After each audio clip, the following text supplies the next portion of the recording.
ಮೂಡುಬಿದ್ರೆಯ ಹೊಸಂಗಡಿ ಬಳಿ ಪಲ್ಗುಣಿ ನದಿಗೆ ನೂತನವಾಗಿ ನಿರ್ಮಿಸಿದ ಕಿಂಡಿ ಅಣೆಕಟ್ಟಿನಲ್ಲಿ ನೀರಿನ ಪ್ರಮಾಣ ಹೆಚ್ಚಿರುವುದರಿಂದ ಸ್ಥಳೀಯ ಮನೆಗಳು ಮತ್ತು ಅಡಿಕೆ ತೋಟಗಳಿಗೆ ನೀರು ನುಗ್ಗುವ ಅಪಾಯ ಉಂಟಾಗಿದೆ.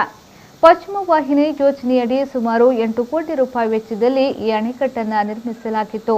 ಹೊಸಂಗಡಿಯಿಂದ ಮೂಡುಬಿದ್ರೆಗೆ ಸಂಪರ್ಕ ಸೇತುವೆಯಾಗಿ ಹಾಗೂ ಈ ಭಾಗದಲ್ಲಿ ನೀರು ಸಂಗ್ರಹಿಸಲು ಕಿಂಡಿಗಳನ್ನು ಈ ಅಣೆಕಟ್ಟು ಹೊಂದಿದೆ.